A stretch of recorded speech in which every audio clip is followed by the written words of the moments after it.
It is adopted.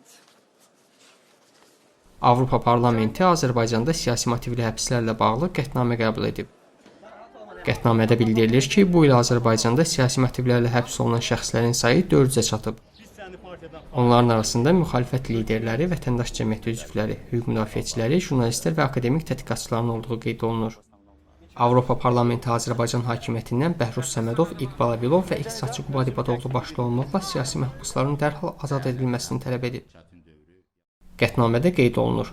Parlament Azərbaycanın ifadə azadlığı və akademik azadlıq da daxil olmaqla beynəlxalq insan hüquqları üzrə öhdəliklərə və standartlara hörmət etməyə və qanunvericiliyi onlara uyğunlaşdırmağa çağırır. Parlament həmçinin Avropa İttifaqını Azərbaycanda insan hüquqlarını və demokratik idarəçiliyi daha da dəstəkləməyə, o cümlədən vətəndaş cəmiyyətinin dəstəyinin artırılmasına çağırır və diplomatik əlaqələrin Avropa İttifaqının əsas dəyərlərinə uyğun qalmasını təmin etməyi tələb edir. Qətnamədə həmçinin dekabrın 1-də həbs edilən Azərbaycan Xalq Cəbhəsi Partiyasının sədri Əli Kərimlinin də azad edilməsi tələb olunub. Onun hakimiyyəti ələ keçirmə cəhdi ittihamı ilə həbsini Avropa Parlamenti avtoritar praktikanın möhkəmləndirilməsi kimi şərh edib. Milli Məclisin dekabrın 19-da keçirilən iclasında qətnamə ilə bağlı bəyanat qəbul edilib.